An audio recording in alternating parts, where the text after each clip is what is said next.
boom, 2 times. And then the Uber driver said, why are all these people running? So then I look out the window and it's little children, adults running, children on both sides of the street, running in the opposite direction. The supervision is saying to the children, go, go, run. And then I heard, help, help. Wow, just a hectic scene there. President Trump is spending Thanksgiving in Florida. He wrote on Truth Social, quote, that animal that shot the 2 National Guardsmen is also severely wounded, but regardless will pay a very steep price. Now, the West Virginia National Guard was in D.C. under President Trump's orders to cut down on crime. Now, crime had dropped in the last couple of months in D.C. Live in the studio, Stephanie Buffmonti, Fox 35 News. All right, thanks a lot, Steph. Now to a developing story. Waterboarded, stripped, whipped, and dragged across a parking lot. A Marion County firehouse turned into a frat house during the apparent hazing of a teen firefighter. 4 Marion County fire rescue employees now fired and facing serious charges. The group arrested today for kidnapping, battery, and robbery.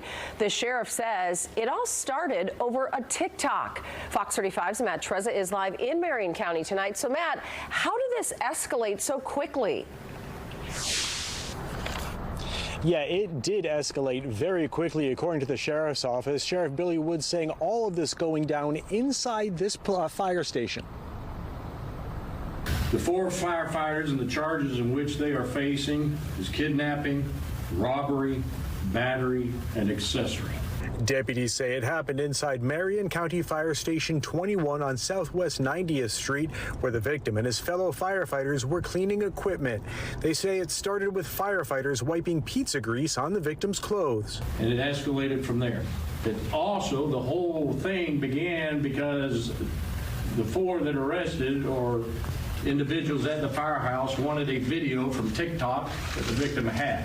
Investigators say the 4 attackers wanted to see a viral video that the victim still had on his phone but had deleted from the internet along with his social media account. These firefighters tried to get the password from him, in which he refused. During the process, they continued to escalate into these criminal acts. Sheriff Woods says it was a brutal attack that included stripping off the victim's underwear, hitting his backside with a belt, dragging him through the parking lot, and waterboarding him 3 times with a bottle of water and a towel. During this whole incident, the victim fought and refused to cooperate. Investigators say the attackers were firefighter Seth Day, who's 22 years old, 22-year-old Edward Kenny, and 19-year-old Tate Trouthwine, and 25-year-old paramedic Kaylee Bradley. All of them have since been fired from the county's fire department. These individuals involved in this incident forfeited their right to wear the uniform the moment they chose an act and manner that endangered, harmed, and betrayed a fellow firefighter.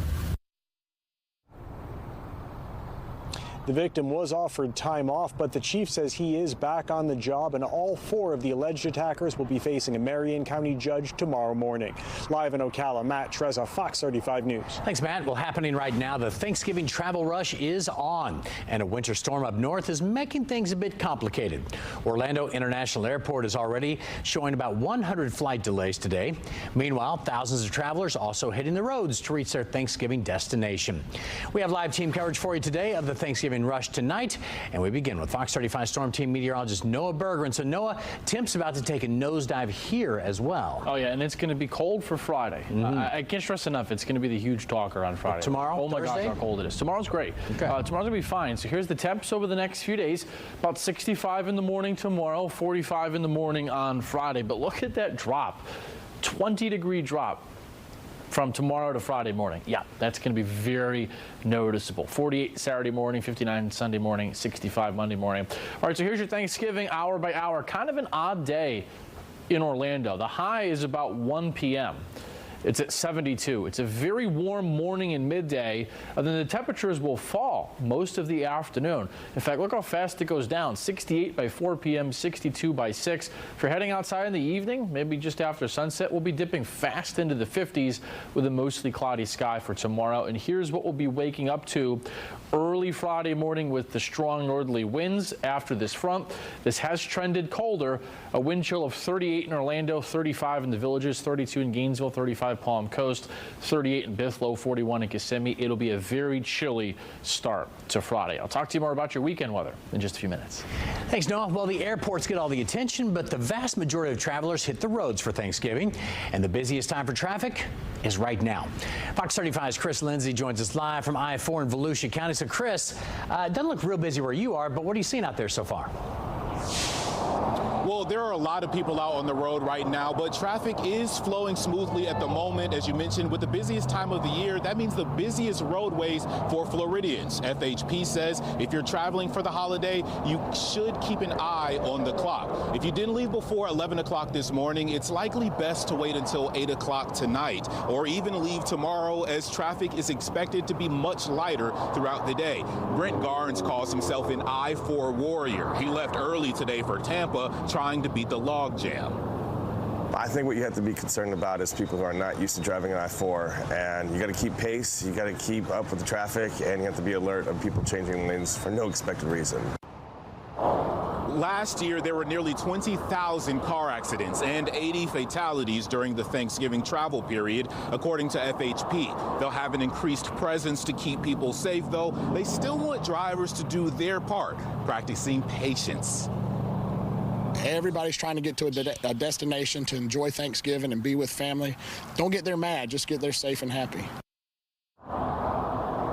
For the rest of the week, your best bet is to leave before 11 a.m. Reporting live in Central Florida, Chris Lindsay, Fox 35 News. Thanks, Chris. And remember, Fox 35 is Fox Local. You can use the QR code right there on your screen to download our new app. That way you can get it on your phone or your smart TV for free. All new at 5, a home invasion leads to these 5 men being cuffed. They're accused of forcing their way into an Airbnb in Osceola County.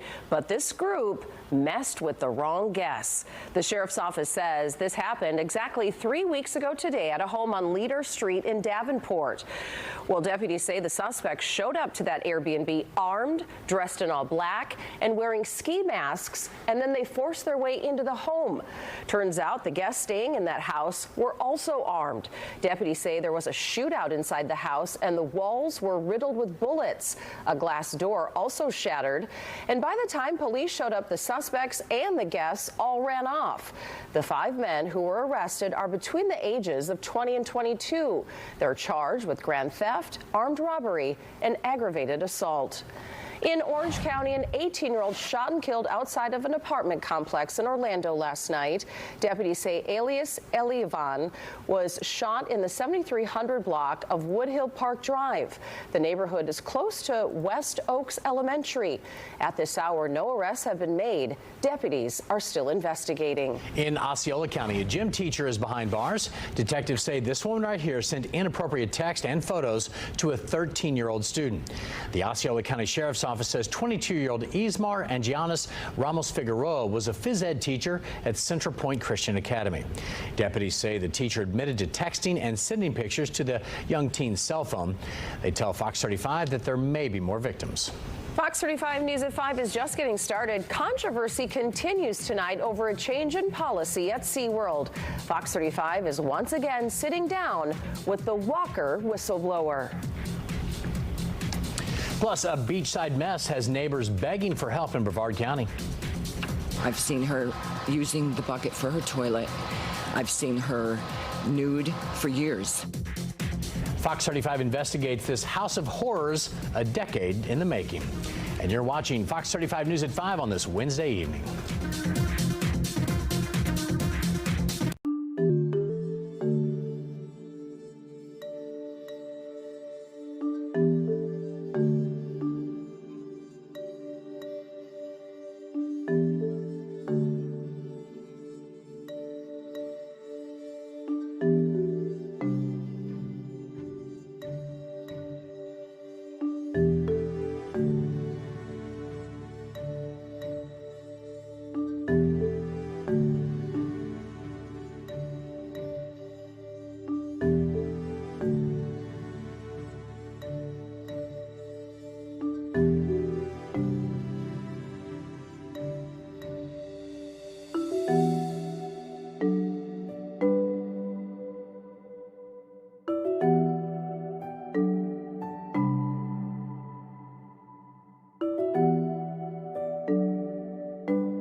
in the tropics, as we talk about Thanksgiving, nothing is out there. There's not going to be anything. Things are staying quiet. This will be the first year with no hurricane hits to the continental U.S.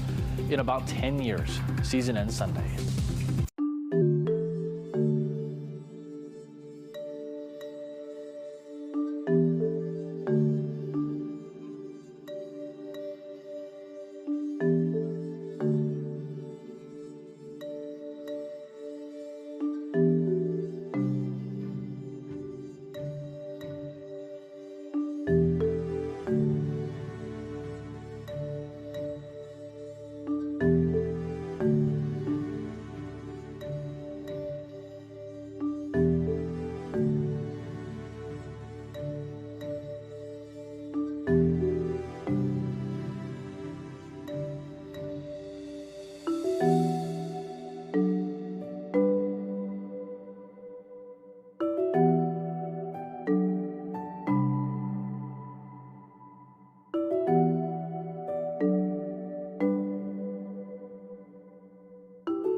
The controversy continues over SeaWorld Orlando's policy change on mobility devices. Walkers with seats are no longer permitted inside that park, and now the feds are getting involved. Fox 35's Hannah McKenzie has been on this story since this new policy took effect 2 weeks ago. Hannah, this has really turned into quite the controversy. It sure has, and to think back, many of us didn't even know what a rollator was. Rollator, we didn't even know how to say it. But now this mobility device is causing quite the buzz, and those who are familiar with it say it's about time.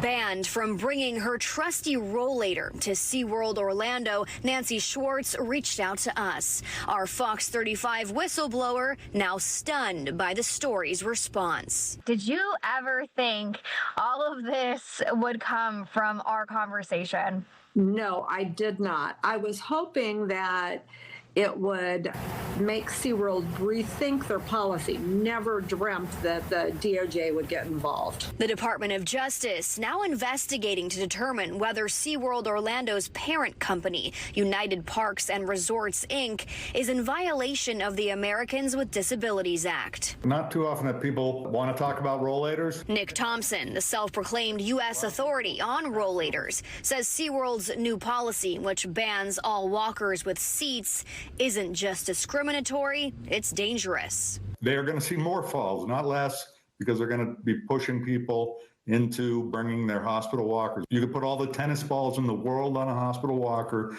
It is no good for SeaWorld, just awful. It's just not built for it. We asked SeaWorld about the DOJ's investigation. A representative sent us a statement. We zeroed in on 2 key points. First, SeaWorld Orlando now states guests who arrive with a non-permitted device are offered approved alternatives at no cost to them.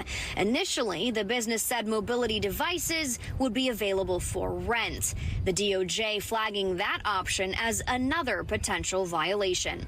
And second, SeaWorld confirming their new policy was updated due to misuse and safety-related incidents in the parks. People misuse things all the time. You can misuse a skateboard. Does that mean we don't allow anybody to use skateboards anymore? I think that the way that you could get around that is to have a policy at SeaWorld that says that if you're going to use that device, then you take the liability. Mobility isn't one size fits all, says Dr. Birnbaum, and those who require rollators shouldn't be left out. It's not fair. I see people misusing scooters and they don't stop those.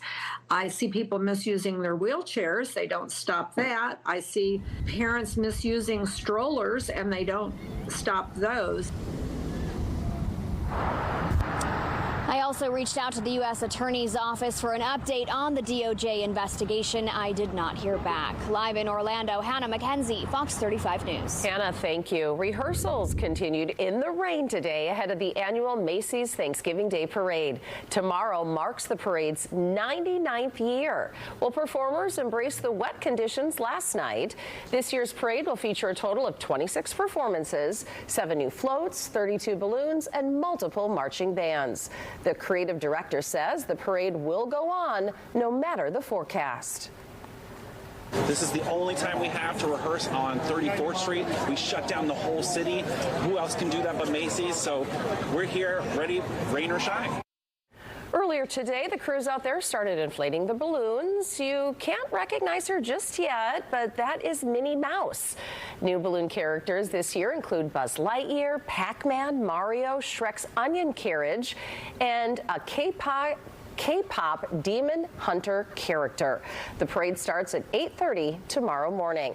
And be sure to keep a very close eye on your screen tomorrow because some students from Orange County will be featured in that parade. They are Collier Alexander Sawyer from Lake Buena Vista High School, Noah Sidabutnar are from Horizon High, and Weston Philby and Enzo Ward are from West Orange High. They're going to be performing in the Macy's Great American Marching Band. Congrats to them. I hope they brought their winter jacket. Right, that's a cool honor. Good for those guys. All right, well, we have a temperature roller coaster heading for Central Florida, as you can see right there. Today, well, mid-80s. Well, coming up in a couple of days, we're talking mid-30s. And Fox 35 Storm Team meteorologist Noah Bergman joins us right now. So, Noah, just how long is this cold going to stick around? It's just one day. You know, if you eat too much tomorrow, you need to just sleep in. If you wake up at noon, you might miss half of it. You may never leave bed on Friday. Right. Stay inside, watch some football. If you do want to decorate, I think it'll put many of you in the holiday spirit because it's Florida cold, just one day, and then if you hate it, it's gone. So hopefully we appease everybody with this. Beautiful night tonight on this Thanksgiving Eve. Just a few high fair weather clouds. It is a warm day. Goodness, it was warm and humid today. At the airport right now, nothing notable in terms of departures. If you know anybody or you're watching us at the airport leaving, things, at least from what we can tell, are pretty good for departures tonight at MCL. The only airport, like we talked about last night, nationally with major disruptions that has ripple effect around the country is Chicago O'Hare, and there will be some more delays tonight towards Detroit where they're reporting major delays. In terms of traffic right now, look at all the green. Not a lot of red. You know, for being the night before Thanksgiving, it's actually pretty good out there right now. Just one thing to bring to your attention, if you're going up I-75 and you're in the Villages area or you're just down by Orlando going up I-75, there's a really big slowdown going north from an accident there, but or going south, I should say. But it's not going to be too much longer, hopefully, until that gets cleared, as that was a little bit ago. On the St. Cloud area, you can see there one side, definitely pretty close to 0 miles an hour. So the St. Cloud area around the Villages, those places, some big traffic right now. But other than that, in the grand scheme of things, it appears pretty good on the roads right now. There's your Thanksgiving front. Wind chills now into the 40s into Tennessee, still hanging on to the 80s here in Florida. Here's the view from Muskegon, Michigan, where clearly there is some holiday snow. A lot of Great Lakes snow that'll go into upstate New York tomorrow. If you have family or friends in New York State, there'll be a heck of a lake effect snow event tomorrow heading into Black Friday. Snow over the past few days has been many inches dating back into Minneapolis and also Wisconsin. Here in Florida, we actually have some summer-like storms down in South Florida. So if you're going down I-95 this evening to see family or friends, prepare to drive through some rain, especially in St. Lucie County. There's actually a little downpour moving north near Yeehaw Junction. We'll see if that clips the Mico area in southern Brevard County through about 7 o'clock. But most of us through the evening should remain dry. High today so far recorded at 84. In Orlando. Average high is about 77. Right now we're 81 in Orlando, 79 in Tampa. But look at the humidity. It's actually really humid out for November. This is pretty unusual for November. Look up in the Panhandle, very, very dry air. That's going to come crashing in here for tomorrow. Temperatures out there again still really warm. Overnight, a huge spread. Morning low near 70 in Brevard County, into the mid-50s Ocala and Gainesville. Highs tomorrow for Thanksgiving, maybe close to 80. Cocoa Beach in Melbourne, about 70 Sanford Lake Mary, staying in the 60s Palm Coast, Gainesville, in Ocala. So here's that future cast heading through tomorrow. And notice as we go forward, things are going to look pretty good. Here comes that front through tonight. Maybe a few showers overnight. I don't think there's going to be much. Going into tomorrow, a couple of clouds, but by Black Friday, it clears out beautifully. And here's Friday morning. It's totally sunny Friday. Should not be a cloud in the sky out there, but again, trust me, when you wake up and you open that door Friday, it's going to be like, where did this come from? It's going to be very cold. And those wind chills out there early Friday morning, going to be feeling like, again, well down into the 30s at daybreak. All right, so the cold is short-lived. We're back into the 80s by next week. I'll talk to you more about that in the next half hour. On Fox 35, there's about 1 million reasons to give thanks tomorrow, but this jackpot drawing could make one lucky winner extra grateful this Thanksgiving.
Trending right now, there are about 681 million reasons that you might be grateful this Thanksgiving. That is how much the Powerball jackpot is worth right now. If you haven't gotten your ticket just yet, don't worry, there's still time. Tonight's drawing is just before 11 p.m. If you're lucky enough to win and you choose the cash option, you would walk away with more than $315 million. I'd be very thankful. I'd take it. Yeah. I'd even split it with you, Lou. You would. I'd still be happy. Not happening. All right. Coming up at 5:30, a super speeder pulled over in Polk County. And the sheriff says this driver gives a new meaning to stalling out. The high-speed Honda ahead. And our big story at 5:30, rats, trash, roaches, all of it taking over a home. Neighbors are fed up and they want it cleaned up, so they're turning to Fox 35 News for answers.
Our big story at 5:30, a beachside mess in Brevard County. Some homeowners in Indy Atlantic have been living next to trash, rats, even human waste in this house in their neighborhood. In a Fox 35 investigation, we've learned that this house has been like this for about 10 years with no signs of being condemned. Neighbors say they've had enough, so they're reaching out to Fox 35 for help. Fox 35 Esther Bauer went to the county to get that help. Several neighbors tell me they are at their wits' end. They can't even enjoy their community anymore because of one home on the street. They have tried for years to get the county to do something, but they tell Fox 35 no one is helping them with the problem. Rats crawling out of a window. It's horrendous. Trash everywhere. It's full of cockroaches. And human waste not in a toilet. Worry everyone living on Atlantic Avenue off A1A. I've seen her using the bucket for her toilet. I've seen her nude for years. For years, these neighbors have been pleading for help and something to be done about this home. And shame on all the agencies involved, starting with code enforcement, no enforcement, EPA, no enforcement, health department. It's not fair to us. We have done all the things that they asked us to do, call all the agencies. So we asked the county what they were doing about the problem property. They sent us this document showing code violation cases opened and closed dating back to 2018. And a county spokesperson says right now there are 2 active cases that are in lien status for which fines have reached the maximum. The first is for an unsafe structure and lack of safe water service, for which the fine is $31,000. And for junk vehicles, overgrowth and structure maintenance also at $31,000. Residents say fines won't fix the health and safety hazards at the home. No agency wants to take the lead. That's right. No one wants to be the hammer. The homeowner and another man were outside when we visited the neighborhood and tries to ask about all the issues. I'm going to take care of this. Yeah, well, ma'am, I mean, your neighbors Don't need you All right. in my business. The homeowner didn't want to talk with us, but said she was trying to work with the county. Neighbors say the home is too far gone and needs to be condemned. It has ruined my entire life.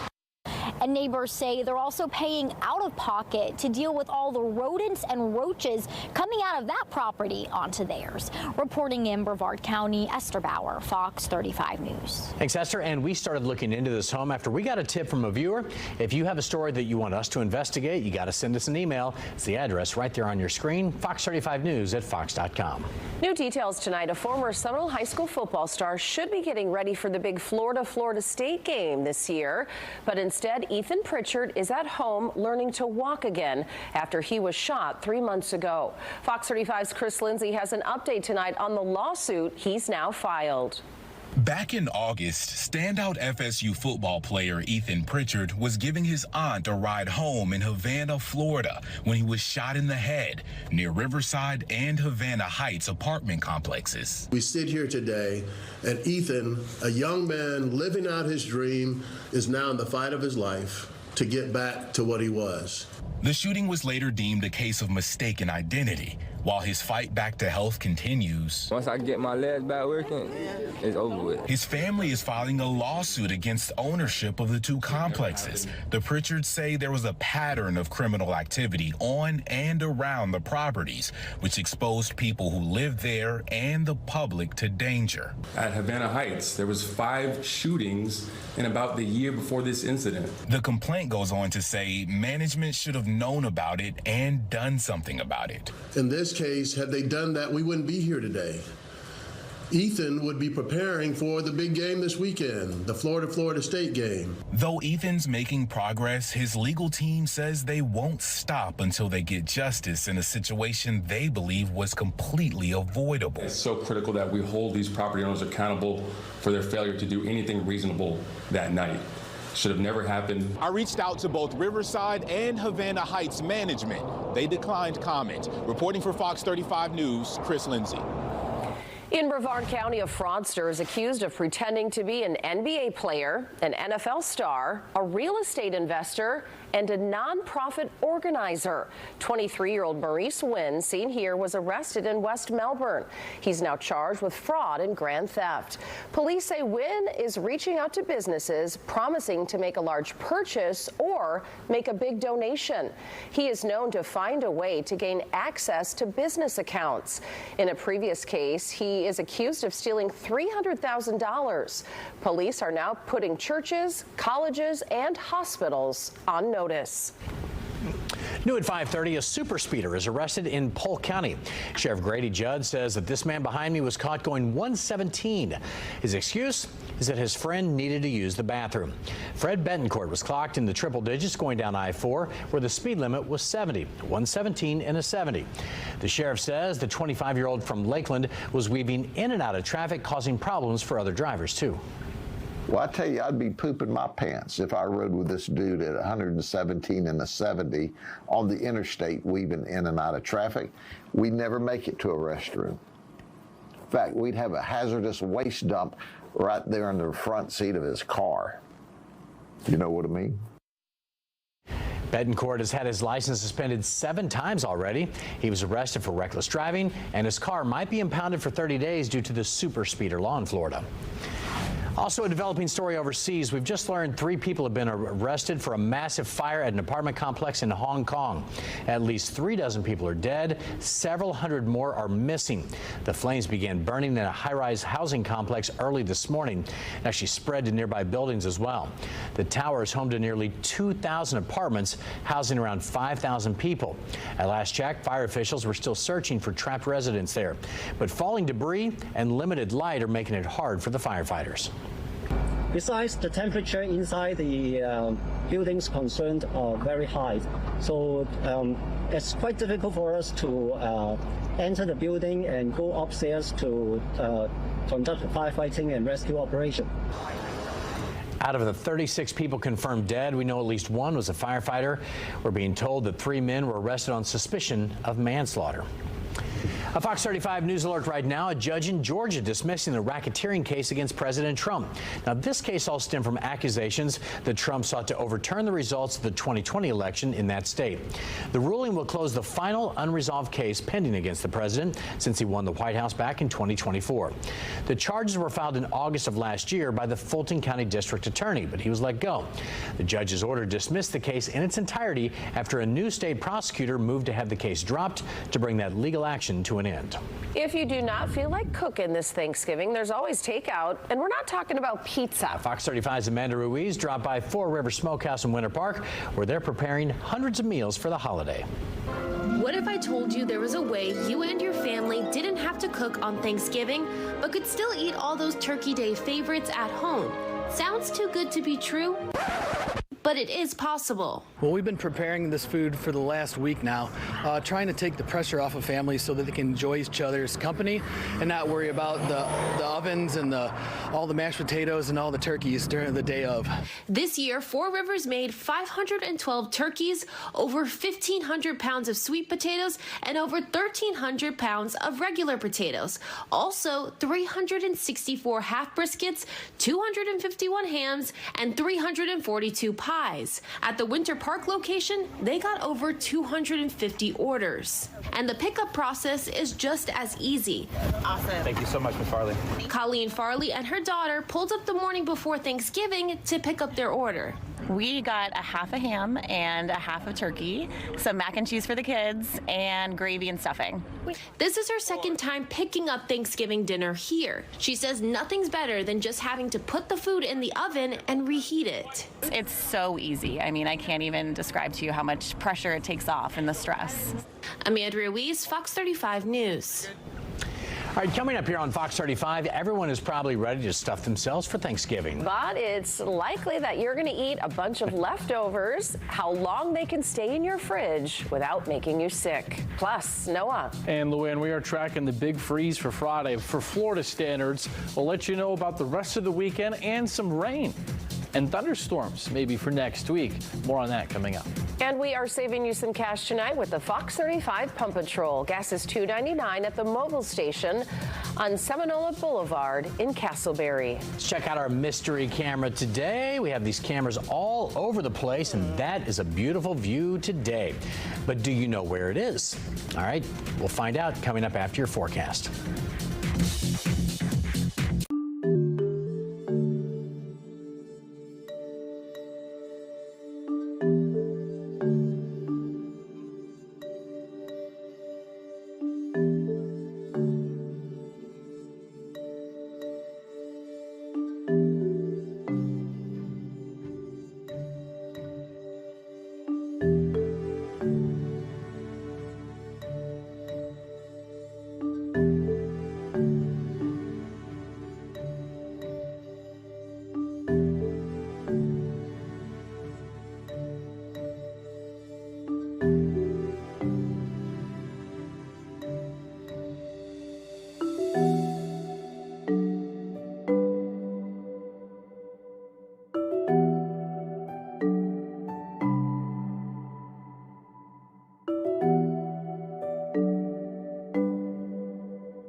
lot of people have already started cooking, of course, getting ready for the big feast tomorrow. Yep, and before you know it, the Thanksgiving meal will come and go, and then it'll leave lots of leftovers that we love, right? Fox 35's Ariel Placencia has the rules on how to store them properly because no one wants to get sick. A food that has more water is going to be more prone for bacterial growth. That's because bacteria need water to grow. And if we have bacteria, we could end up with a foodborne illness. So the wetter the Thanksgiving dish, the more careful you should be. Think about your pies. Pumpkin pie has a good amount of moisture, so keep that in the fridge. Meanwhile, pecan pies pose a much lower risk and can sit out. When in doubt, you actually don't want to use the smell test. Pathogens can still be there, and the food can look or appear very, just normal. In general, don't leave food out at room temperature for more than 2 hours, the USDA says. And when it comes to storing your leftovers, choose a shallow container. If the Tupperware is too deep or tall, only the outside will cool, while the middle remains warm. It's mashed potatoes, gravy, those things are very dense. They hold heat very well. They don't cool off very quickly. They take a much longer time to cool off. So it's one of those things where a shallow container allows airflow above, below, and around. Ariel Placencia, Fox 35 News.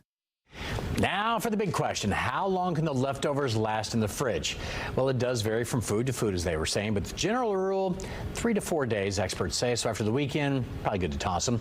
So you can enjoy your favorite dishes through the weekend, but next week, no. I keep being told that every year. No. No, on Monday it's a no. You can't eat that, John. I can't wait for a turkey sandwich, though. So good. Well, wild about Florida, this is something you definitely don't see every day, huh? A coyote caught lurking on the ledge of a hotel's parking garage.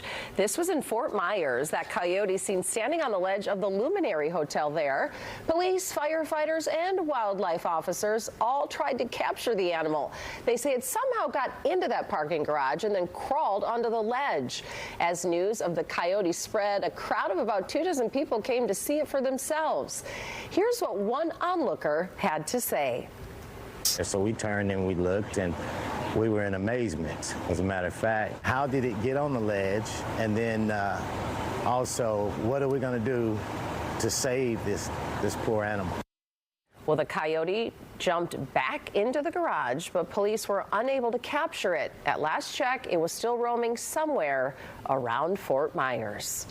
Well, right now, the Thanksgiving travel rush is underway. Here's a live look at Orlando International Airport tonight.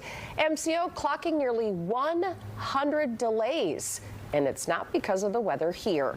Fox 35 Storm Team meteorologist Noah Berggren joins us now. That's what's going on up there, right? Lots of snowstorms up north right now. It's all basically tied to O'Hare. I mean, is it really? Yeah, it's literally just because there's 60-mile-an-hour winds at O'Hare, so everything that's tied into that. But hey, it's not that bad here right now.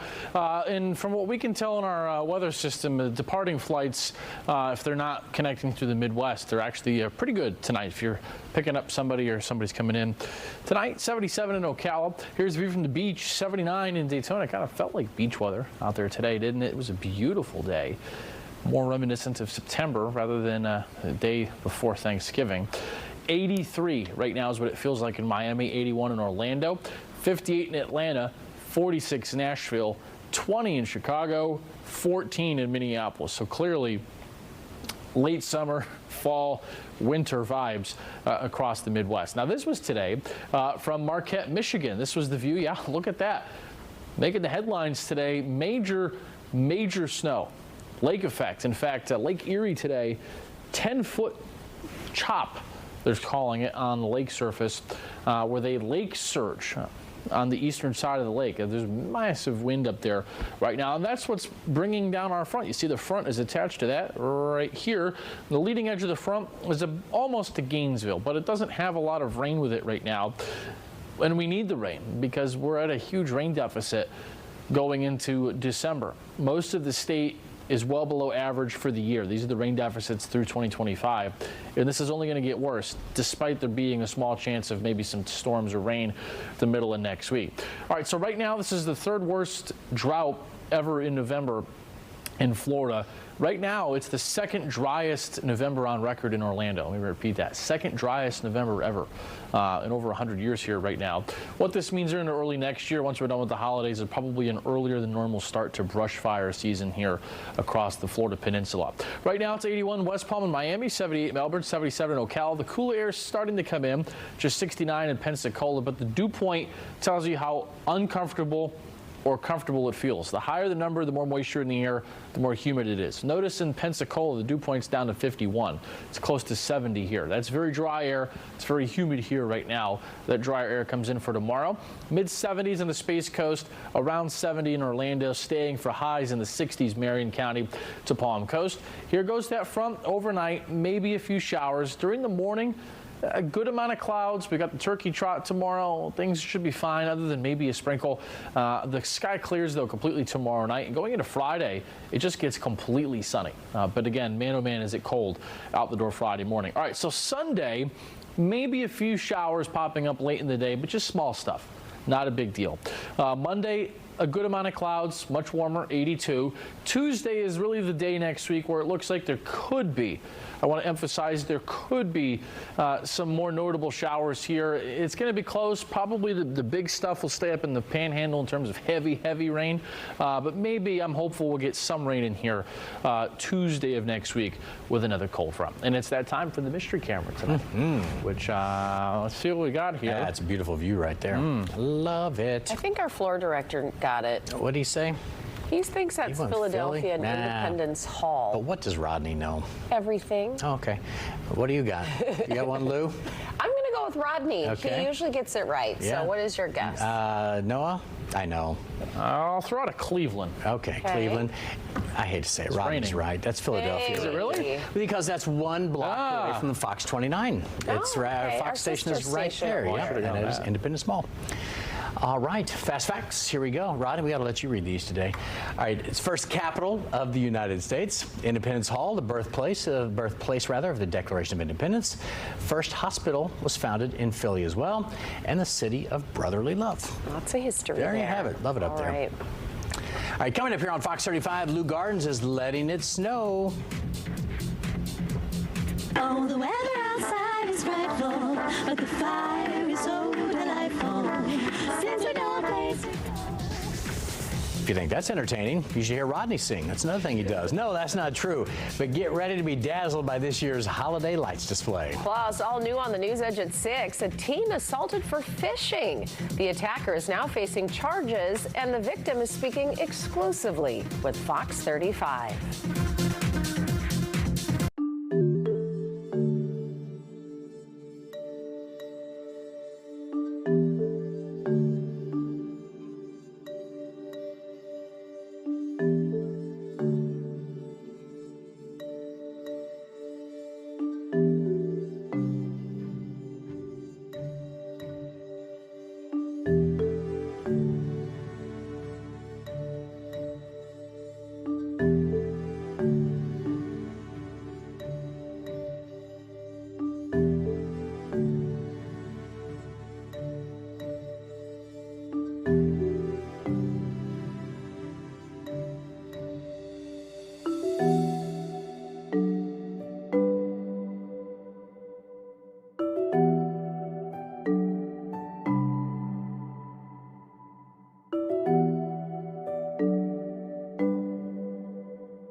holidays are here, and if you're looking to get in the holiday spirit, just head on over to the Leu Gardens. Dazzling nights start this Friday. Picture Christmas meets nature.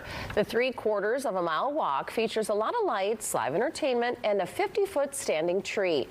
If you went last year, don't worry. Every year, this display is different. Even though the display is outdoors, pets are not allowed to this one. There is on-site parking plus a shuttle called the Sparkling Express. Dazzling nights end January 4th. Love that one. Yes. Inside Disney, the Epcot International Festival of the Holidays is about to begin. Guests can enjoy festive cheer from around the world with sweet treats and the candlelight processional. The festival is included with your regular park admission. The global celebration also kicks off this Friday and runs until December 30th. Well, we are working on a lot of stories for you coming up on the News Edge at 6. And we start with Fox 35's Esther Bauer. Esther. Fishing in a neighborhood pond took a turn for the worse when a 15-year-old was allegedly attacked by a homeowner. Coming up, we are hearing from that victim on what he went through and why he's sharing his story to protect other kids. Deputies say a Marion County firefighter was brutally attacked by his fellow firefighters. I'm Matt Trezza. We'll have the details from Ocala just ahead.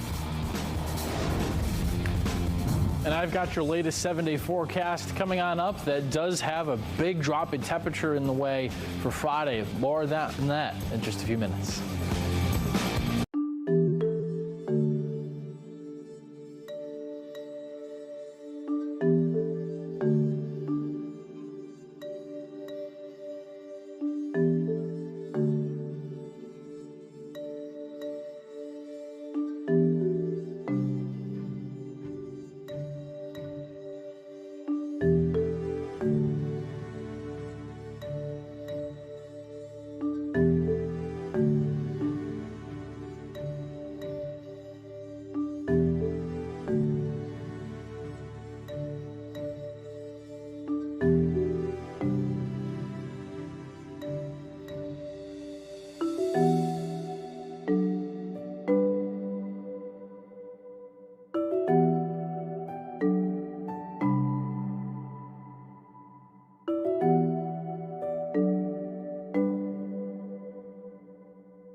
Fox 35 News starts now with breaking news.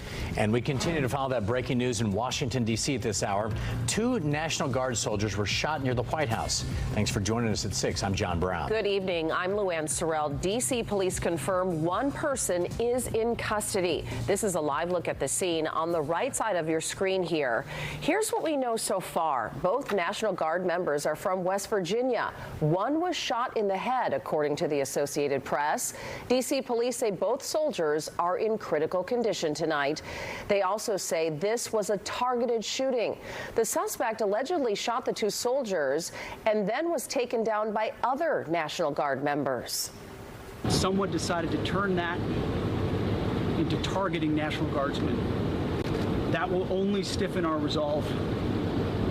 We will never back down. We will secure our capital. We will secure our cities. In fact, this happened just steps away from the White House. It will not stand. And that's why President Trump has asked me, and I will ask the Secretary of the Army, to the National Guard, to add 500 additional troops, National Guardsmen, to Washington, D.C. This will only stiffen our resolve. The West Virginia National Guard was in D.C. under President Trump's orders to cut down on crime there. Back in August, more than 300 National Guard members from West Virginia were deployed to D.C. Well, now to a Fox 35 exclusive tonight. A teenager is now afraid to fish after being attacked by a man who says that kid was too close to his home. The victim says he never had an issue fishing in that neighborhood before. Fox 35's Esther Bowers hearing from the victim today. The victim tells me he was fishing at a neighborhood pond just like this one, which he's done several times in the past, when suddenly a stranger came up behind him and assaulted him.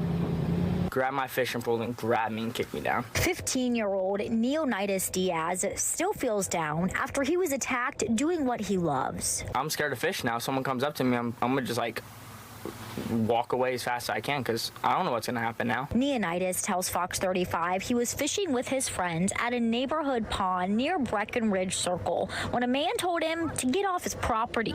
He started walking away when the homeowner allegedly attacked. I was bawling out in tears, I'm not going to lie. Police believed the teen and his friends who also saw the attack, but they didn't believe this man's story about what happened. Wesley Boyd told officers he just threw the fishing pole and the teen, quote, slipped and fell to the ground on his own. In these charging documents, police say Boyd was the primary aggressor and is now facing 1 count of child abuse without great bodily harm. Fishing was like my main thing, but like I really don't want to go fishing no more. Fishing is really all the teen can do right now because he was just in a motorcycle accident a few months ago, and this attack made his injuries from that even worse.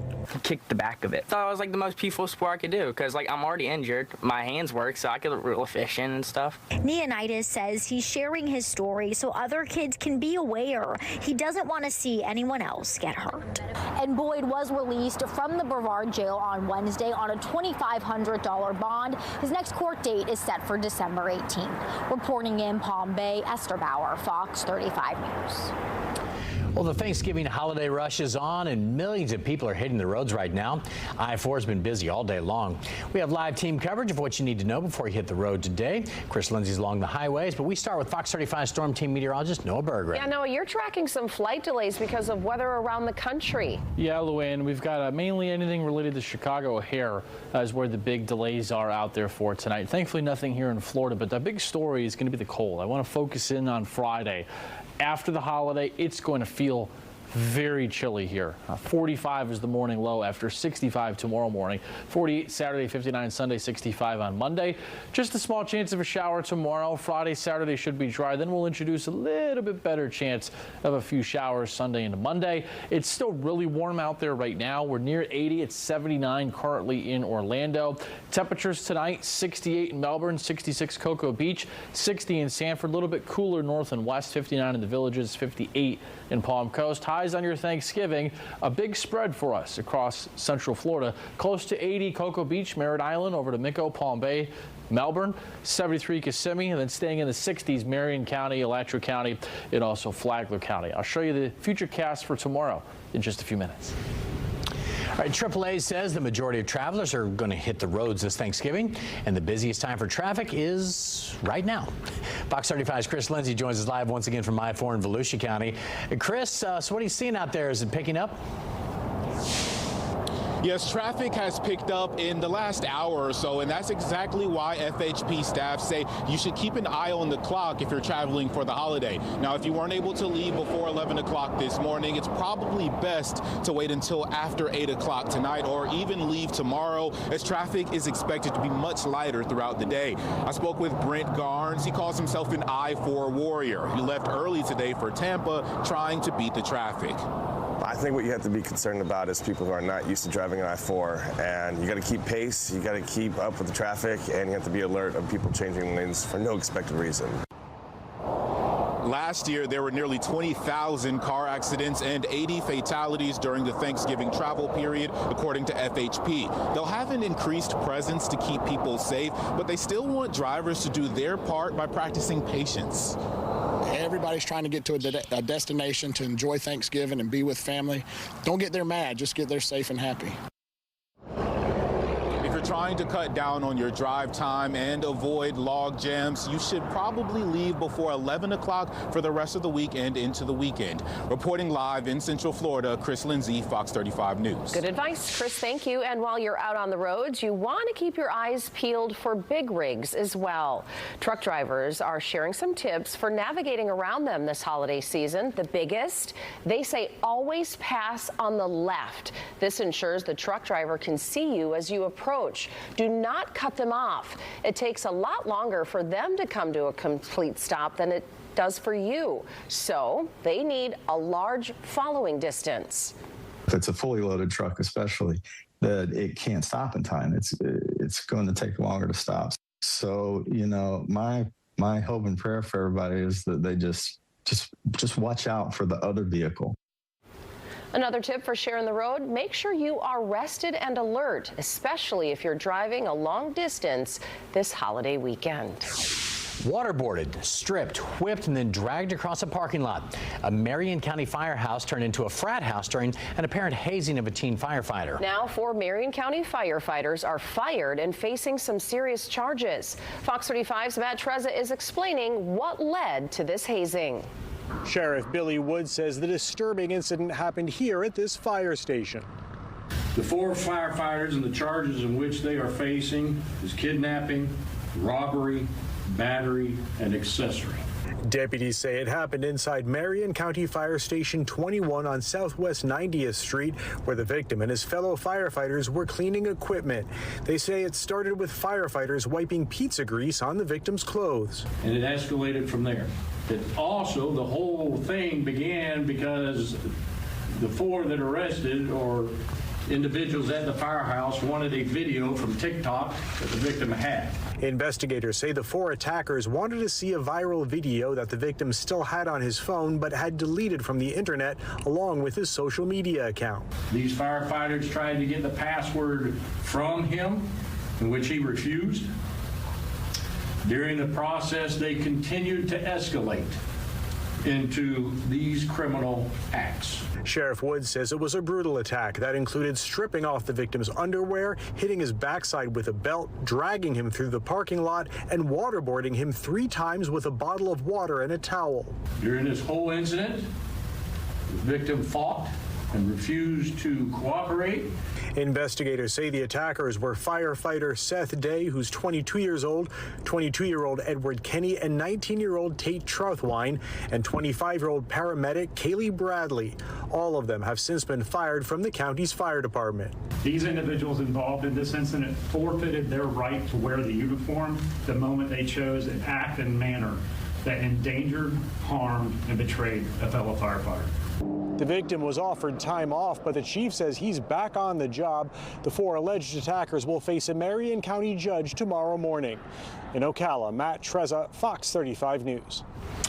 A home invasion leads to these 5 men being arrested.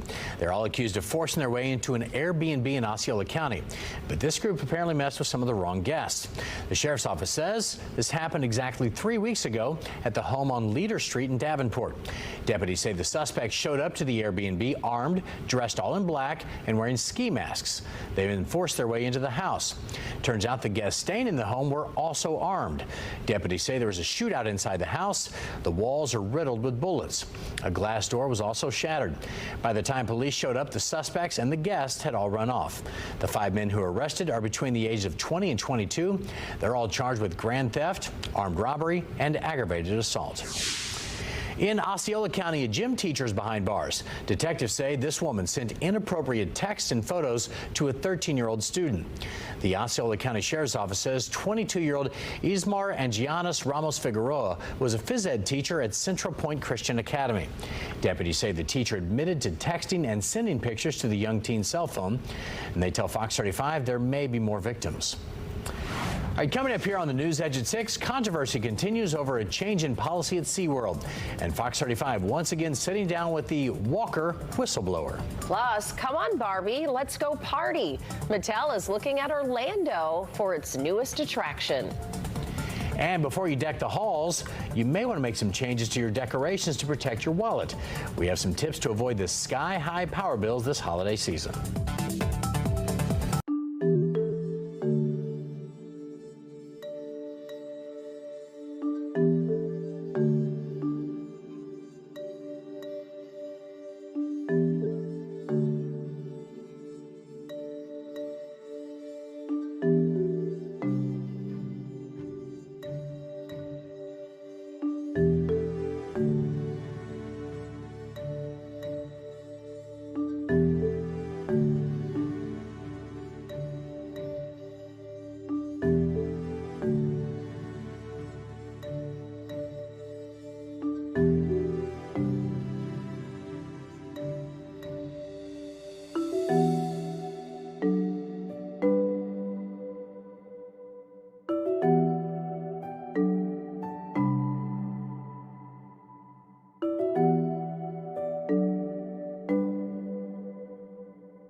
All new at 6. After that Thanksgiving feast is done, it's time to put up the Christmas lights. All those inflatables and string lights can really increase your electric bill. Fox 35's Ariel Placencia is sharing how you can reduce the cost.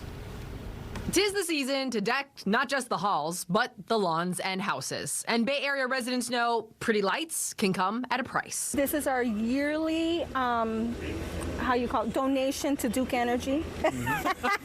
Yeah, those inflatables could inflate your energy bill. Keep in mind that each one is about an extra $5 a month. So as you add them up, your bill could really stack up. Experts with Florida Power and Light recommend using a timer for your inflatables. That way you can turn them off in the overnight hours to save save money. And if you can, you might want to consider new lights this year. Some of us have older Christmas lights in our garage. We take them out, we use them every year, they work, but there's a much better option with LED lights, and they can last 10 times as long, and they use a lot less electricity than the old school lights we might have. In Tampa, Ariel Placencia, Fox 35 News. Well, volunteers are in the kitchen making sure everyone has a sweet treat at the end of their Thanksgiving feast tomorrow. The Salvation Army is preparing hundreds of meals, so culinary students at Valencia College baked more than 4,000 cookies and 300 pies this morning. It's part of the menu, it's part of the tradition, but also reminds people then of that flavor that they grow up with. Yeah. And the sugar cookies make a lot of sense. And also here, pumpkin pie is apparently now the big deal in whole America, taking over of pecan pie and over the apple pie. Ooh, those look so good. Tomorrow they are going to start cooking the food at 3 a.m. and lunch will be served at 11. And then after Thanksgiving, then it gets cold. Friday morning, most of Central Florida is going to wake up in the 30s. It's going to feel like Florida fall. That's Florida winter as far as I'm concerned. This is like the tundra. Like sure. May not leave the house. So when people head out to do their Black Friday shopping, they're going to need like the Ugg boots, the jacket, the hat, the whole shebang. It'll be a spectacle. Yes. At the mall, won't it? I can't stress enough because of how it's been actually, you may have noticed, really actually kind of humid and warm. Like it's been more of like September temperature. It's going to feel much worse than it actually is Friday. So that's the big headline to pass along to you in the weather department is Friday is going to feel oh so cold out there in Central Florida. All right, so here's the wind impacts of MCO right now. We're not seeing anything here currently. Things are pretty good out there right now. Delays are next to zero, which is good. So if you have anybody coming to the airport, we're not going to be seeing anything big tonight at Orlando. Now in Florida, we do have a little bit of moderate delay action in Miami. O'Hare is the big airport nationally with major disruptions out there right now. All right, so in terms of the traffic, actually things are surprisingly pretty good. We still do have an accident that's causing residual slowdowns here on I-75 in Marion County, but it's improved much since the last hour or so. The only real big slowdown, it might be hard to see. This right here is the southbound side of the turnpike going through St. Cloud, which has got some near standstill traffic for a little bit. But really the traffic right now across Central Florida is really pretty good. Now, you just saw a flash in the sky. Did you see that? What was that? There's no lightning, I don't think. That was interesting. I'll go back and verify what that was. 75 in Daytona right now. Things are nice there currently. We do have a front, clearly, to track in the deep south. 44 Nashville, 55 Atlanta, 70 Charleston, 78 it feels like now in Orlando. So the cold is on its way. It'll be here for Black Friday. Had a lot of snow up north. This is from Marquette, Michigan from today. Here's the view in Chicago where the wind gusts are currently 55 miles an hour. All right, so there's the front. It'll come through this evening into tomorrow morning. We do need some rain. Most of the state is at a pretty significant rain deficit since the start of this year. It's the first time November in Florida has had extreme drought. What this means, though, going through the next few weeks into early next year is a fast start to brush and wildfire season in 2026. All right, so 45 Friday morning is the air temp. You got the turkey trot tomorrow morning. It's a very warm and still really humid start for your Thanksgiving. But Friday, Saturday morning, it's feeling cold for Florida standards. 10% chance of a shower tomorrow. A little bit better shower chances Sunday afternoon and then again Monday of next week. Temperature right now is 80 in West Palm, 79 in Miami, 78 Tampa, 78 Fort Myers, 74 in Ocala, 77 in Melbourne. Highs tomorrow will probably occur at about noon. There's the morning lows. Here's the highs. These probably occur at about noon, and the temps will actually fall as we go through the afternoon and into the evening tomorrow. By sunset tomorrow, it's going to start cooling off really fast. The morning low in Orlando Friday is 45 with a wind chill down into the 30s. It'll probably feel like 36, 39 around Orlando. So just 61 Friday. Places north of town will stay in the 50s. 72 bright and sunny on Saturday. Sunday, there'll be some more clouds, maybe a few showers in the afternoon, but just light, small showers, nothing big major. One day next week to highlight is Tuesday. A little bit better chance of some showers, maybe a few thunderstorms into early next week.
odds are your monthly budget is being stretched right now by your streaming costs. A new study says we spend on average $70 a month on streaming services, and that's up $22 a month from just a year ago.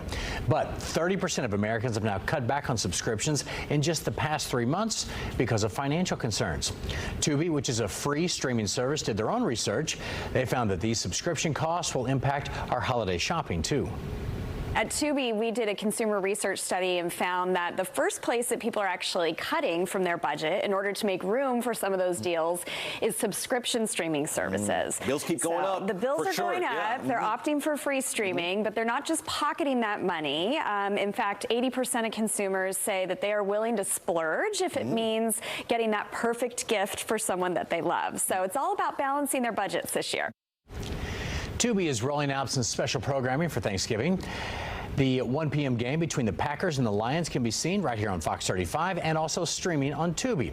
Tubi, by the way, is owned by our parent company, Fox Corporation. The toy maker known for Barbie and Hot Wheels is announcing plans to develop indoor water parks. Mattel says they want their first location to be here in Orlando. The parks will have thrilling water slides, lazy rivers, and a wave pool. No word on the exact location, but development could start in early 2028. Well, a small business is getting a big boost. The Beauty Plus Salon in Kissimmee just received a check for $15,000. The city is using funds from the American Rescue Plan to support local business. Leaders have given out more than $255,000 in grants to 21 businesses so far. Well, coming up on Central Florida's only live local newscast at 6:30, the FSU football player shot while driving his family home is filing a lawsuit. Tonight, we're hearing from his lawyer who says the young athlete should be getting ready for a football game, not going over legal documents.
Controversy continues over SeaWorld's new policy about mobility devices. Walkers with seats are no longer permitted inside the park. Well, the feds got involved after our story aired.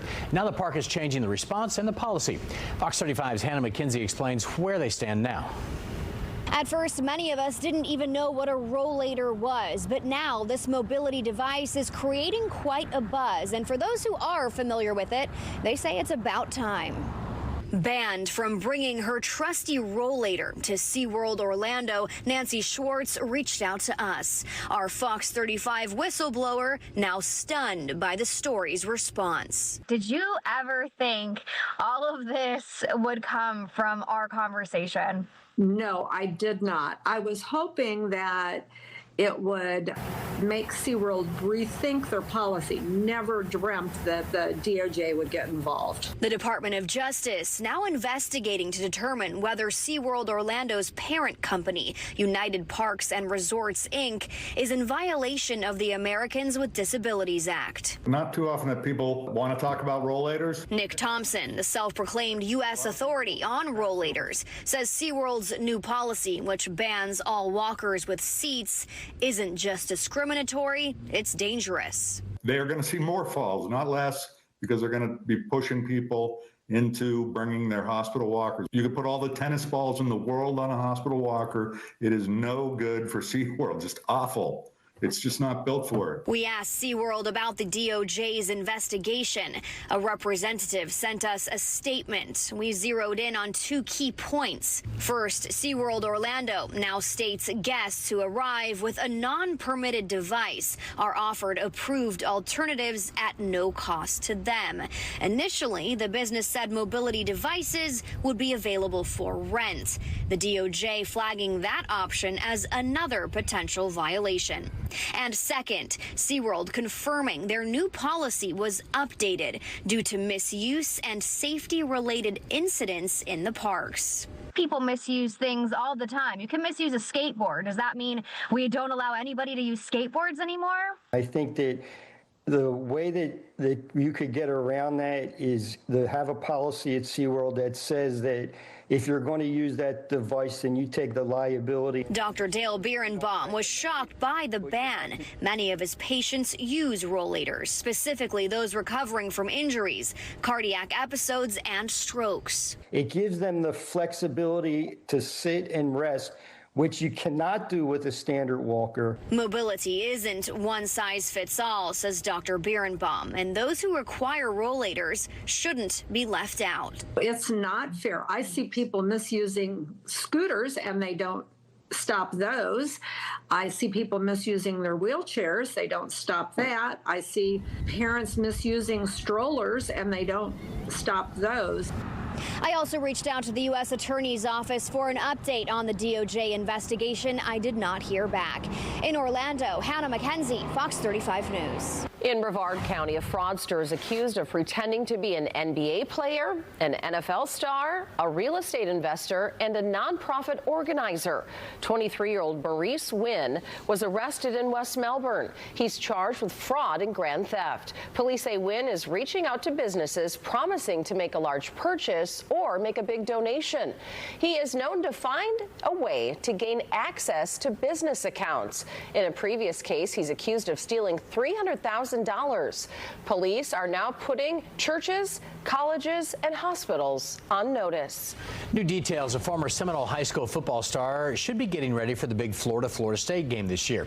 Instead, Ethan Pritchard is back in Sanford learning to walk again after he was shot 3 months ago.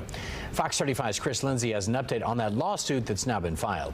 Back in August, standout FSU football player Ethan Pritchard was giving his aunt a ride home in Havana, Florida, when he was shot in the head near Riverside and Havana Heights apartment complexes. We sit here today, and Ethan, a young man living out his dream, is now in the fight of his life to get back to what he was.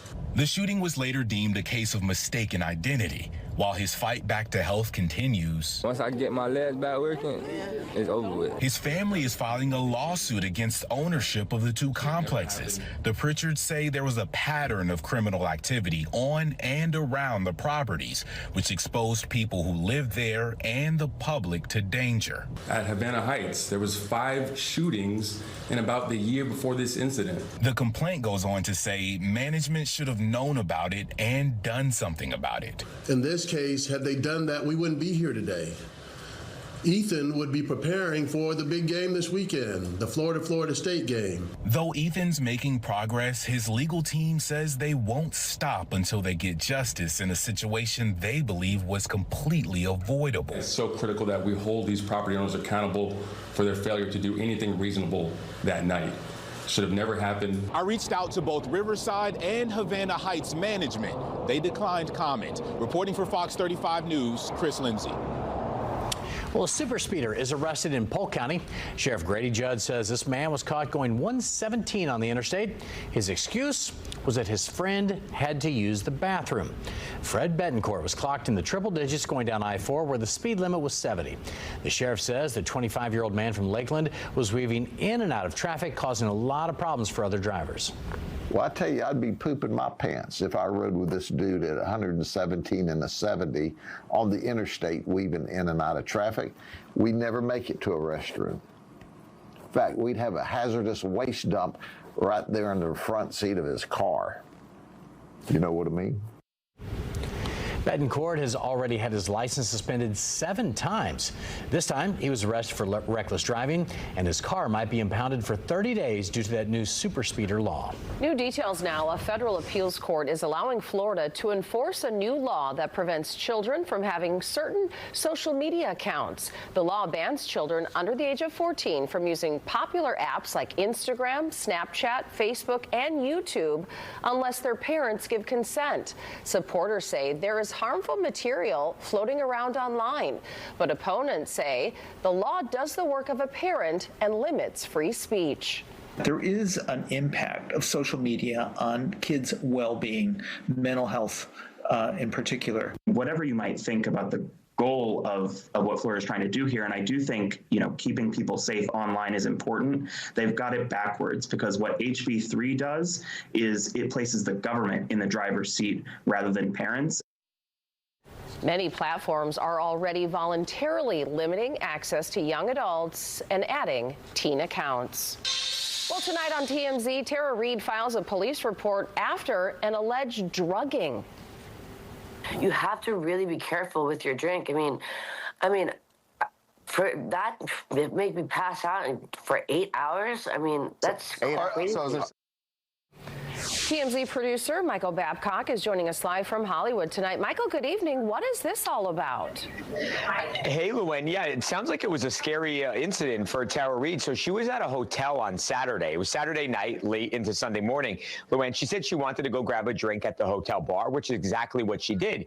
Now, there was a point where she says she stepped away from the bar. She had a glass of red wine, which she says she left on the bar, Luen. Comes back. Now, when she says she comes back, she claims there was a napkin over the drink, which she did not put there. However, she decided to still drink the drink. Now, she says the next thing she knows, she wakes up in the hospital, and she had been passed out for hours, like you heard her say. Tara Reid believes that she was drugged, that somebody spiked her drink. Now she has gone and taken this step to file an actual police report with the Chicago police, and obviously is here now hoping that they're able to figure out who allegedly did this to her, and if they do, make an arrest. Oh my gosh, Michael, we're watching the video of her in the hotel lobby, just unable to move. That is so disturbing. Ladies, never leave your drinks unattended. Take it with you to the restroom. That is scary. Absolutely. So dangerous and so scary. I agree, Luen. All right, Michael. Thank you. Yeah. Happy Thanksgiving, my friend. Happy Thanksgiving. All right. Thank you. And you can tune into TMZ tonight to see Michael and the others at 7:30. A Fox 35 News alert right now. A judge in Georgia is dismissing the racketeering case against President Trump. This all stemmed from accusations that Trump sought to overturn the results of the 2020 election in that state. The ruling will close the final unresolved legal case pending against the president since he won the White House in 2024. The charges were filed last year by the Fulton County District Attorney. Well, the judge's order dismissed the case in its entirety after the new state prosecutor moved to have the case dropped. They said that would bring the legal actions to an end. The torch for the 2026 Winter Olympics began its journey today. The ceremony in the Greek town of Olympia was moved indoors due to the heavy rain there. The flame will now travel around Greece before it heads to Italy next week for a 2-month relay around that country. The president of the Olympic Organizing Committee says the torch will travel 7,500 miles across Italy. The flame's journey will end in Milan on February 6th, kicking off the opening ceremonies for the Winter Olympic Games. Well, the Orlando Magic had a record-setting night last night in Philadelphia. And Fox 35 sports anchor Sean Berry joins us live with all the details. Hey, Sean. Hey guys, yes, the Magic, they are heating up and staying hot. The team just set a franchise record for most points in any quarter, in any half, in their 144-103 win over the 76ers last night. It was just the second time since the 94 season. Got to go all the way back to 1994. The Magic have scored 140-plus points, and they did this with forward Paolo Banchero still on the bench with that nagging groin injury. Anthony Black has been stepping up. He had 27 in 17 minutes in the first half. I really just think there's a resiliency about the group. Never too high, never too low. They keep each other tight in the locker room about what we need to focus on. Not listening to the noise, but being able to focus on what we need to do, accomplish, and following our process. You know, I think that's the biggest piece. Is can we stay with our process of how we want to play night in and night out. Magic are back in action on Friday night on the road at Detroit for an important NBA Cup game. It will determine the winner of the East Group B and a spot in the quarterfinals. Tip-off for that one set for 7:30. Meanwhile, over in Tampa at One Buck Place today, the Bucks got back to work with a little walkthrough Wednesday. Some names that have been regulars on the injury report lately were participants today. Running back Bucky Irving, a full participant. Hassan Reddick, who's been out with an injury for a while now, limited today. It's good to see him back. And after spraining his shoulder in that Sunday night loss to the Rams, quarterback Baker Mayfield was out there today, purely, however, as a spectator. He did not participate. Good news is the sling we saw him wearing Sunday night, nowhere to be seen today. Baker called his sprain a pain tolerance issue, so the Bucs QB1 could still be in play for Sunday's game against Arizona, but it will be Teddy Bridgewater getting a bulk of the starting snaps at practice this week, just in case. Yeah, you got to get Teddy ready to play. Obviously, Baker's sore, so Teddy's going to take most of the reps this week, and we'll see how he feels at the end of the week. And he studies a lot, so if he feels good, he can go. If not, Teddy's going to take it. You always lean on the medical staff, but you also got to listen to the player, too. Obviously, a lot of guys play hurt, and if it's something he can manage and something he feels comfortable playing with, he's not going to put himself in danger, and neither are we. So if he feels comfortable with it and he feels like he can go, we'll see if he can go. Bowles adds that Chris Godwin Jr. is feeling good after his first game back from injury and should have his workload increased this week against the Cardinals. And you can watch that game, Bucs-Cardinals, right here on Fox 35. Kickoff from Raymond James Stadium, scheduled for Sunday at 1 p.m. And, of course, we've also got that great NFC North showdown tomorrow between the Lions and Packers at 1. Coverage starts right here on Fox 35 at 11. It used to be a pain to watch the Lions every Thanksgiving. Now it's a joy, and that should be a good game to watch. It's exciting. Hey, and the Magic last night, that game was unbelievable. I've never seen it because it set the record. Never seen anything like that, the points they were pouring in. No, not at all. And this is a team, again, they're supposed to be towards the top of the East, and they could very well do it, especially if they're breaking records like that. Yeah, almost 90 points and a half. All right, thank you, sir. Good to see you. Coming up, our freshwater springs in Florida are beautiful, but if we keep doing what we're doing, you may not be able to recognize them soon. How pollution is threatening the springs, and why scientists say politics are getting in the way of prevention. Plus Noah. And, John, we are tracking the big cold on the way for Friday. That, rain chances, your holiday forecasts, and everything else in just a few minutes.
crystal clear, blue and vibrant, and full of life. That has been the story of our freshwater springs for generations. However, a number of factors are changing our springs. Fox 35's Matt McClellan gives us a closer look at this issue. Florida has more freshwater springs than anywhere else in the world. Florida's freshwater springs are a natural wonder. The wildlife and the ecology, like all of it, it's so it's full of life. More than 1,000 springs bubble to the surface through Florida's porous bedrock, most of them in central and western Florida. Generations of Floridians have been drawn to their natural beauty. Springs are so important, one, because whenever I go to a spring, it's where you see people recreate. I mean, this is our beaches when you're in the middle of the state. It's such a beautiful place. But Florida's springs are not what they used to be.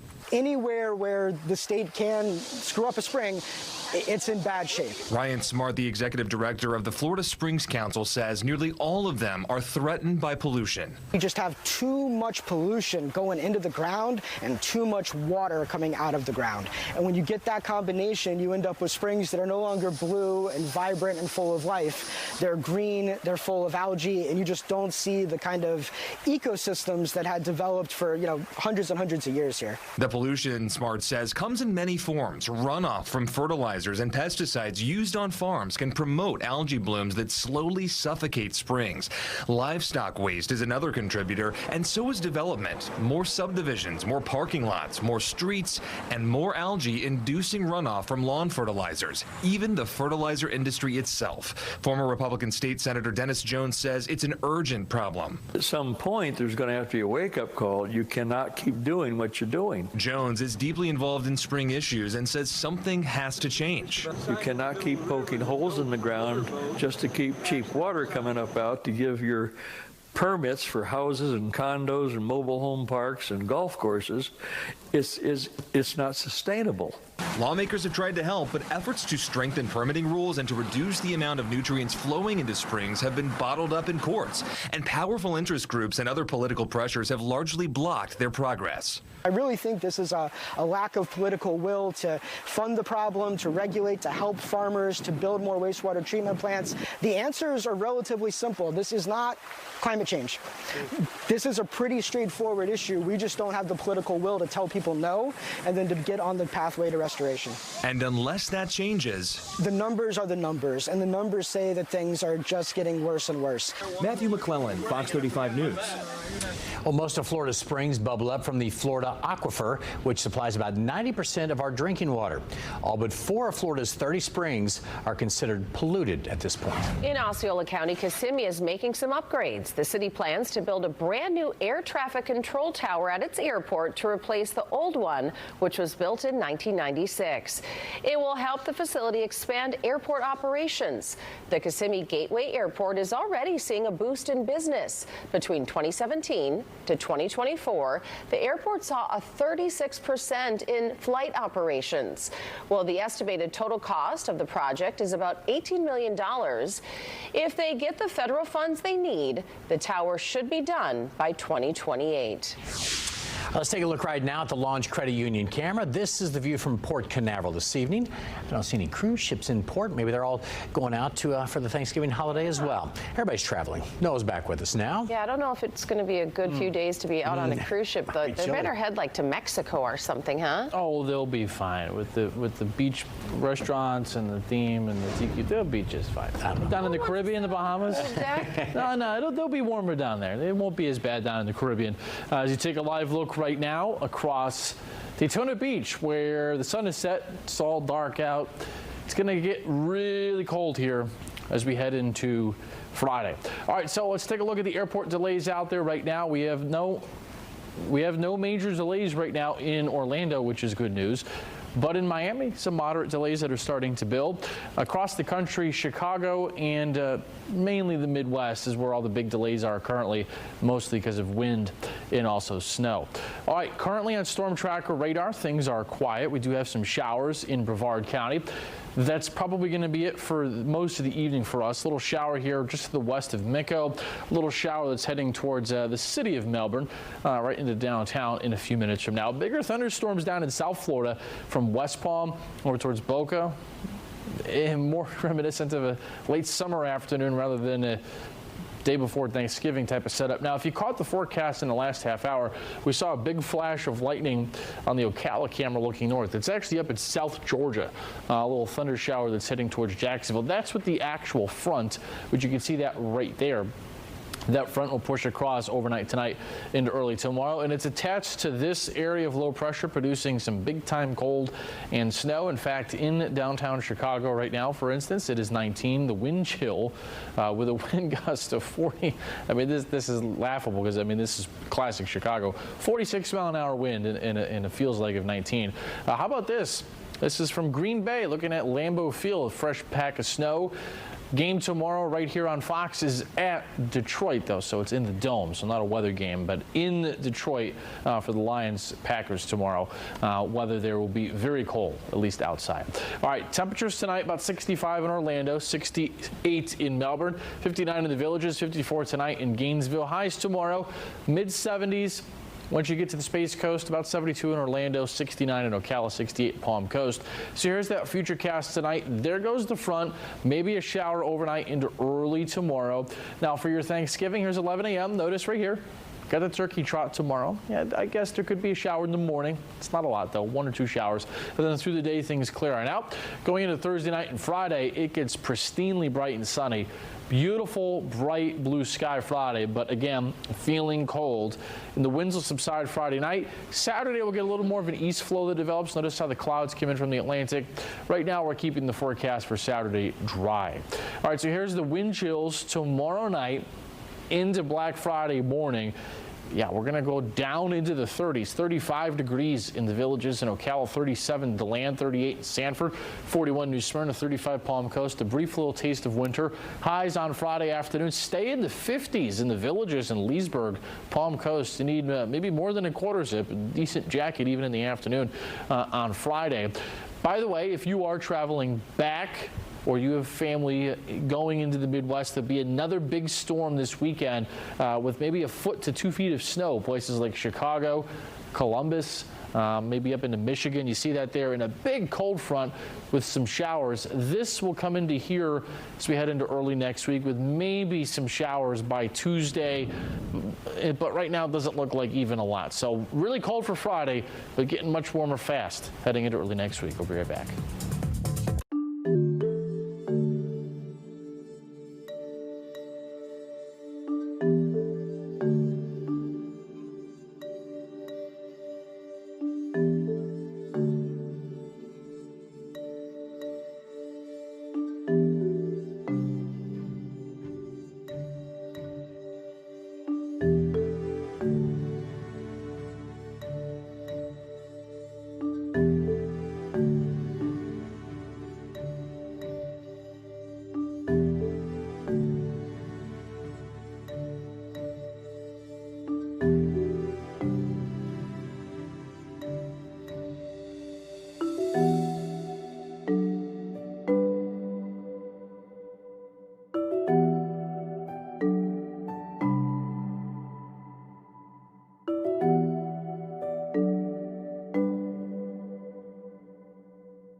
Caller tonight, if you've considered taking time off from social media, this may be the push for you to do it.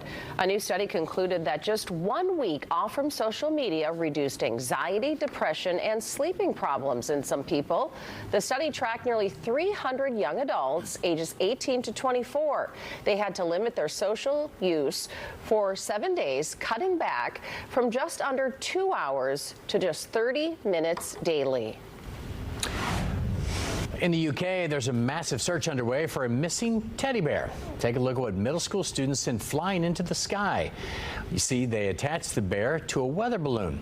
Didn't take long for it to reach the stratosphere, and that's when the Bradford bear ran into problems. As you can see, the turbulence took a toll on the stuffed bear, sending him plummeting back to Earth. It's now been 2 weeks. So far, no luck finding him. Oh, he was so high up there. It'd be hard to find a little bear somewhere. All right, that's all the time we have at 6, but the headlines don't stop here. Here is a preview of Florida tonight. Hey, John and Luann, happy Thanksgiving Eve. Look, I know some of you are ready to move on right past to Christmas. Not me. I say no Christmas until all the leftovers are eaten. But for those of you that want to get into the holiday mood, this show will appeal to you tonight. David Martin is going to take us to an immersive and illuminated winter wonderland, dazzling nights at Leu Gardens, where visitors experience festive light displays, live music, and even snow.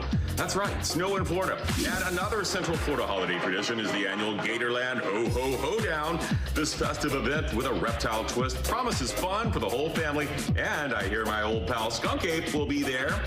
And if you're heading to Universal tomorrow, you will not go hungry. The park is offering plenty of food and bevies to help you celebrate Thanksgiving. I hope there's at least a gravy boat or two in it for me.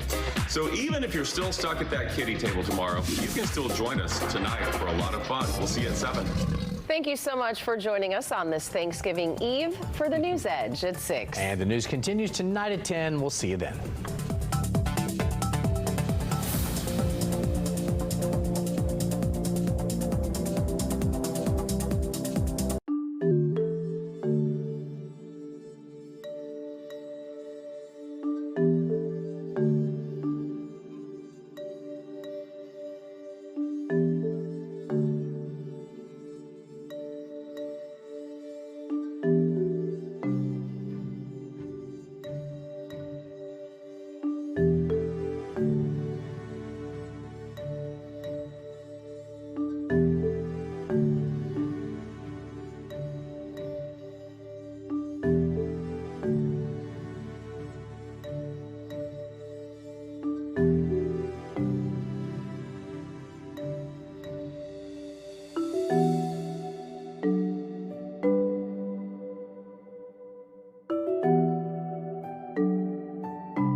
chomp and a growl is how we say welcome to Florida Tonight on Thanksgiving Eve. I'm Chris Cato, and I've got a special guest co-host tonight. Yeah, hey, Florida Tonight, I'm Brianna Arredondo in for Haley Hines.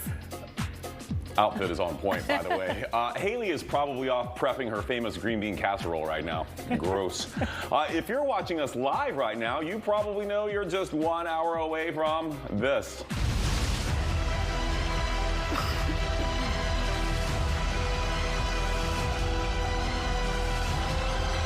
Can't wait. Me either. Count it down. We promise we're going to make the time fly right by. Yeah, but speaking of Stranger Things. Decorating. Okay, yeah, he's decorating. That's fine. So are we on? Are we live? We're always on, Dan. Chris, you had an interesting day. Brianna, this is every day on this show. Yes, my candid convo with Gatorland's Skunk Ape and friends.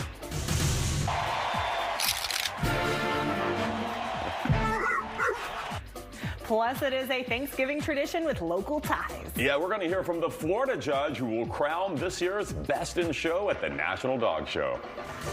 Well, Christmas kicks off pretty much right after that. We'll take you to where you can stroll through a winter wonderland. And yes, there is snow. No, this isn't the Upside Down. This is Florida Tonight. Oh no, what happened? It's finally that wonderful time of the year where we all panic about whether or not we screwed up the turkey. Yeah, it's kind of, I think, sometimes a little too easy to do. It is, yes, for a lot of us. Don't you just love the holidays? Yeah, I mean, who doesn't? But you know what? I think the viewer submissions, I think I love them even more. So they're always fun and festive vibes all around. Yeah, let's check out some of the photos you guys sent us. Melinda Schneider starts us off here. She sent us a picture of wild turkeys that are running around her neighborhood in Lellman. That's in Pinellas County. Kind of makes Thanksgiving easier. I mean, you don't need to thaw this bird out. I know. So Melinda says they were running fast, and I wonder why. Yeah, they've got to feel the pressure, right? Yeah. Keep me away from the oven. Right. Thanks, Melinda, and a happy Thanksgiving to you. And here's some photos from viewer Vicky Paul, who proves Florida does have other seasons other than summer. Yeah, it looks like fall to me, right? Vicky says she took these photos along the Hillsborough River. By the way, Hillsborough River State Park is open 365. It's a great spot to walk off all that food you're going to eat over the holiday weekend. Oh, and this one's funny here. Denise Gottschalk from Dade City emailed us this picture asking, has anyone checked on Chomp lately? Chomp's beef sticks. Oh, no. Oh, Denise, I can tell you Chomp is not going to end up on anyone's Thanksgiving table or in their snack pantry. I actually have an update on how our baby gator is doing later in the show. And here's something that we don't see a lot of, Thanksgiving decorations. So this picture comes to us from viewer Cindy from Sarasota, who decked out her garage. I love the little gobble there. It's yeah, fun. And I love her message even more. Cindy wrote to us saying in part, I would like to tell you I boycotted your show when you first came on air. I enjoyed watching Mario Lopez. One night, though, waiting for TMZ to come on, I watched a few minutes of your show. Now I watch it every night. I love it. Well, Cindy, we love you too, and we love your brutal honesty. Yeah, it did sound like it, but you know what? I could interpret that as she likes you more than Mario Lopez. I think I'll take that. Yeah. I think we're actually going to print that message out and frame it. I think that's what we'll do. Well, let's keep the festive fun going and get your fur baby families all together. This next story is for them. Yeah, our other All-American Thanksgiving Day tradition, aside from the Macy's Thanksgiving Day Parade, is the National Dog Show. And Best in Show tonight goes to the pug. No, the pug. David, how about that, huh? Oh, upset of the year, Vito the Pug was last year's winner, and this is a pic of EPV's pug Georgie watching history as it was made last year. Vito, the first ever pug to win Best in Show. Well, I think Georgie should enter. I agree. Every pug needs its time to shine. I think Georgie could win. So, which breed will be crowned top dog this year? Well, the person deciding that is from right here in Florida. Of course. In fact, 2 judges for the National Dog Show are from Lake Wales. And the competition, of course, features more than 2,000 different breeds, like Vito the Pug. And these 2 know a lot about every one of them. Oh, yeah. So Charlie Olvis and Liz Mothard, they hung out with our friends at Good Day Tampa Bay this morning to talk all about getting ready for the big show. And the extra pressure Charlie is facing this year. Why? Well, because this year he is judging Best in Show. There's a lot of pressure, but I've done this for a long period of time, and the thing about judging for so long, you know all the dogs, you know all the people, and for us, it's just a family affair. I mean, we see the dog people more than we see our own family through the years, so it's a lot of fun. And I always tell people I wouldn't do it if it wasn't fun. Yeah. Now, see, I don't know how that can be fun, having to decide which doggo is the bestest boy or girl.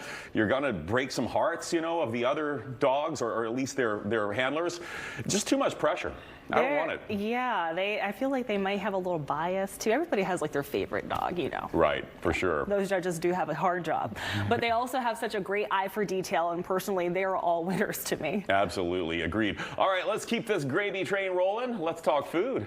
Our Orlando friends love this segment because why else would you live there if you're not a theme park junkie? Yeah, guilty. So for locals, though, Thanksgiving's a time to be home with family or even at one of our many, many theme parks. And if you just so happen to be at the parks tomorrow, here are some special holiday foods you can try. Yeah, over at the Universal Studios Park, Lombard's Seafood Grill will be featuring a butternut squash bisque, a holiday salad, turkey dinner, of course, and you can finish off the evening with a deconstructed pumpkin cheesecake. Oh, yeah. That sounds really good. So over at Bread Box, you can grab the holiday sandwich, and it's just as the name implies. It has all the fixings: roasted turkey, stuffing, mashed potatoes, cranberry sauce, some sage aioli, cranberry bread, and then even a side of gravy. Yum, yum. And really, what better way to celebrate a Florida Thanksgiving than at Margaritaville? You can visit the City Walk location and grab yourself a nutty brew. This is made with dark rum, amaretto, Irish cream liqueur, and coffee liqueur.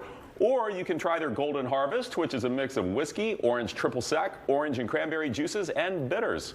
And for the Disney adults who are choosing family time over the park tomorrow, we have some ideas on how you can make some magic with your leftovers, courtesy of Disney Eats. Yeah, so we'll start with an easy and slightly obvious one, a turkey sandwich. Groundbreaking, right? Yeah, it's so easy. Though, of course, you need the turkey, obviously, but also mashed potatoes, gravy, green bean casserole, which to me is debatable. Me too. And cranberry sauce. Yeah, all the Thanksgiving essentials, right? Pile it all on there. And if you have any leftover stuffing, you can actually make a bread for your sandwich out of that. You just need some seasoning, some butter, and an egg. Whisk it all up there and bake it for 15 minutes at 350 in the oven, and then start assembling. Yeah, this is really simple, and I can see that being a crowd pleaser for the kids, too. Yes, minus the green bean casserole for mine. Correct. Now, if you're a ham family, so what do you do? Yeah, well, Chris, how about these yummy holiday ham sliders you see there? Yes, it looks great. You can make a cranberry bacon jam, or if you just have normal cranberry sauce leftovers, you can keep it easy, and that will work, too. Yeah, you'll also need some Gruyere cheese, as well as some brioche slider buns. And then it's real simple. Assemble, eat, and repeat.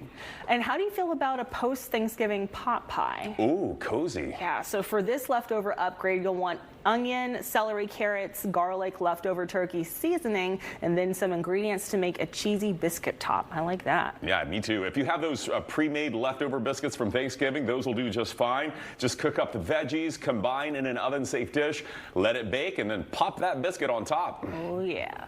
Well, you're probably going to want to burn off all of that food somehow, right? So you can eat more food, of course. Of course, yeah. Our friend David Martin takes us to Leu Gardens in Orlando, where something dazzling is waiting.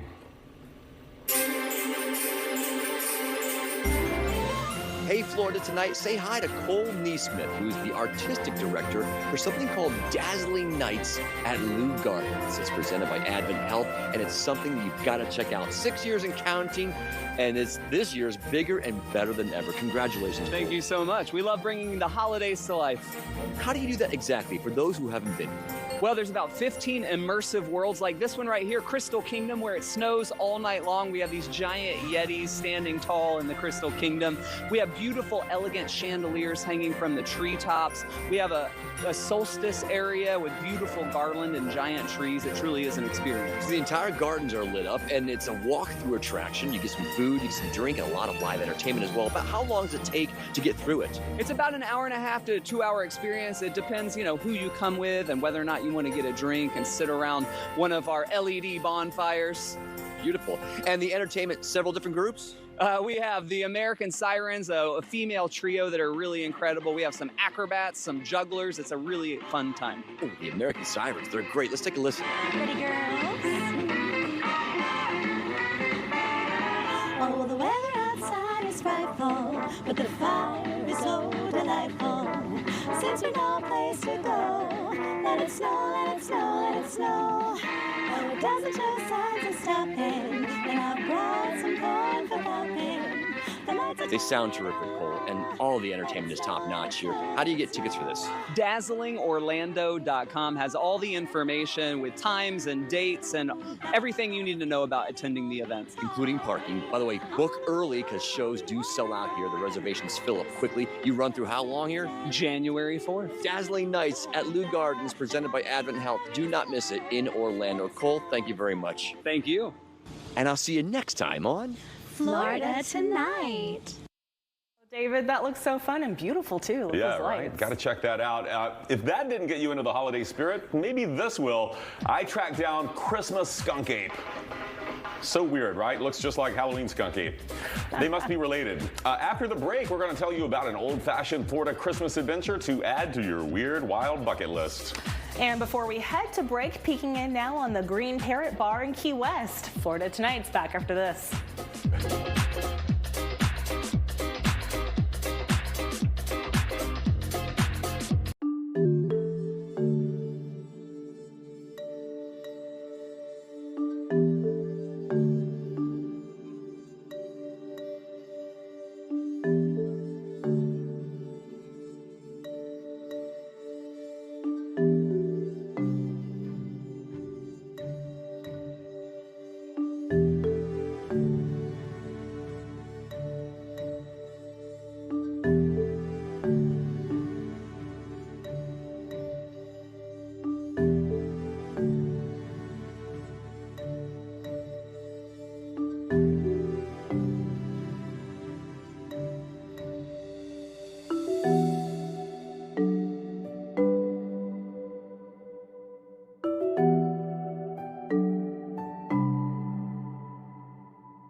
Welcome back, and joining us now, our special guest tonight from Gatorland, Orlando, our friend Dan Caro, the creative director at Gatorland. Oh, and he's got our old pal Skunk Ape there with him too.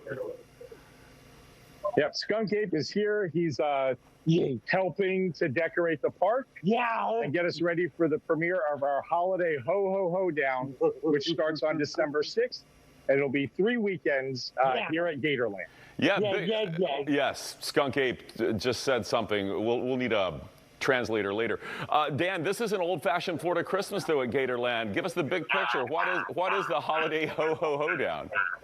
Well, it is an old-fashioned Florida Christmas, but with a Gatorland twist. So, you know, we're a little bit quirky and kitschy here. So You can see Krampus Croc.